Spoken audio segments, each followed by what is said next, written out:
Dear learners, I welcome you all to this video lecture. I am Dr. Kanchi Bajpai, an assistant professor, guest faculty in the Department of English, Pandit Sundarlal Sharma, Open University, Chhattisgarh, Bilaspur. Today, we will be learning Indian writings in English. That is the part 1 of this video. Let's begin. In this, we will mainly deal with these chapters, which are English language, Macaulay's role in promoting the English language. What do you mean by Indian English literature? What is Indian writings in English? Literature with examples of Raja Ram Mohan Roy and his works, Bankim Chand Chatterjee and his works. Next, we will have a discussion on growth of Indian novel and drama. What are the four phases of Indian writings in English? Next, at last, we will see a list of Indian writers in English and their work. English language. English is a West Germanic language, part of the Indo-European language family, and is most widely spoken, most influential, and most international language in the world, playing a crucial role in business, science, education. It originated in Britain and has been heavily influenced by Germanic tribes, French and Latin. Lord Macaulay made the study of English compulsory in India. Through his famous Minute of 1835, Lord Macaulay sought to create an English educated class of Indians in India, Indian in color and blood, but English in taste, thoughts, morals, and intellect. Macaulay's Minutes on Education are a milestone in the history of English education in India. The sole purpose of imposing or forcibly enforcing English on Indians was to assist the British administration in India. Now we will see highlights of Macaulay's role. In the minutes, Macaulay spoke in favor of English, saying, "We must educate those who cannot be educated through their own languages at present. We must teach them a foreign language. The importance of our own language hardly needs to be reiterated. English is the language spoken by ruling class in India. It is spoken by the upper classes of government. It is likely to become the language of commerce in the eastern seas." This is the newspaper cutting of British newspaper of that time. The learners may pause the video to see and take notes.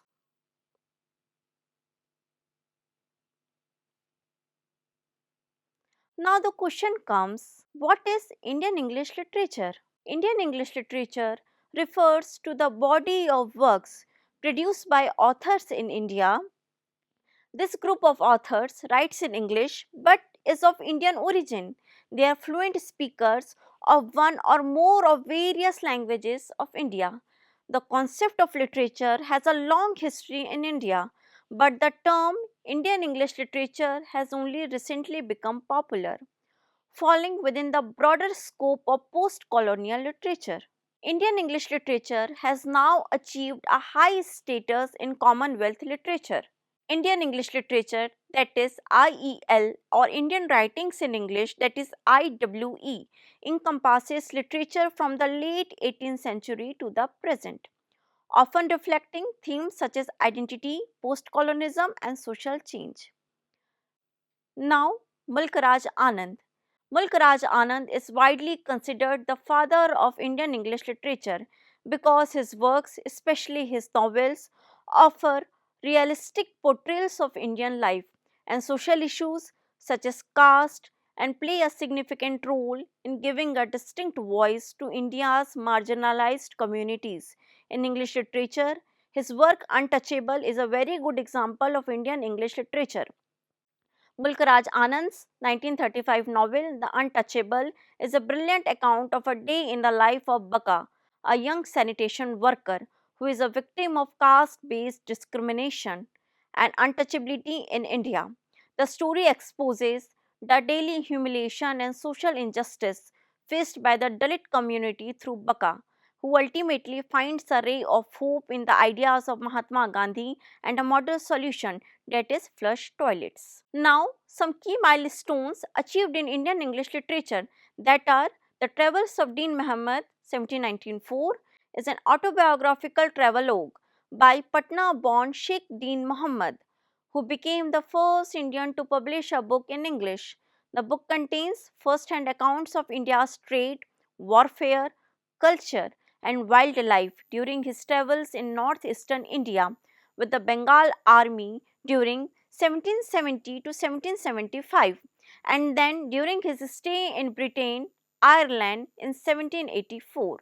A Defense of Hinduism by Ram Mohan Roy is Hinduism is a comprehensive and inclusive spiritual philosophy that acknowledges God in both formless, that is Brahma, and manifested incarnated, that is avatar forms. It supports love for humanity, the law of karma, reincarnation, and unity in diversity, considering all religions as paths leading to the same one God. Next, Raj Mohan's Wife, 1864, by Bankim Chandra Chattopadhyay, is considered the first Indian novel written in English.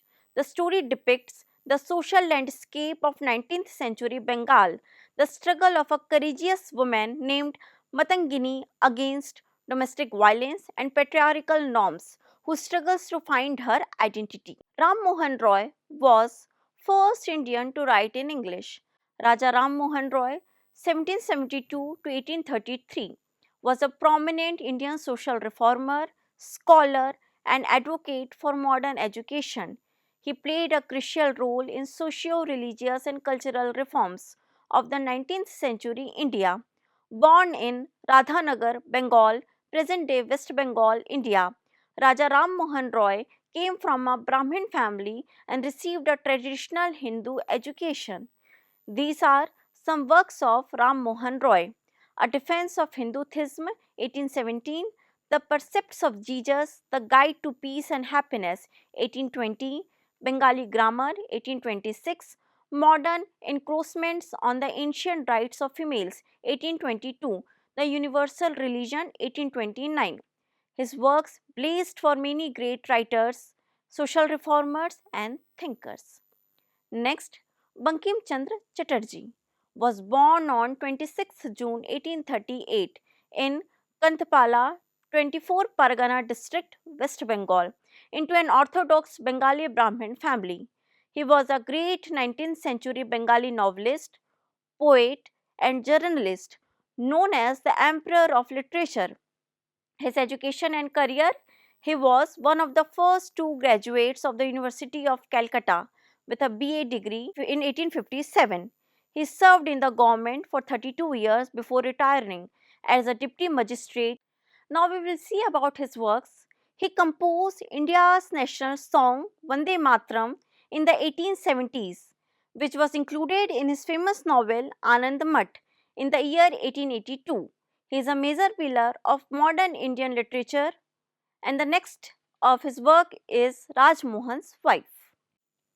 Now, the next topic is the development of Indian novel and drama, short stories, novels, plays. These were all largely non existent in Indian languages before the mid 20th century. However, as English education began in India, translations also began, and all these works began to be translated into Indian languages. Similarly, drama in Indian languages was declining, but as English began to be used as a form of education, drama also flourished.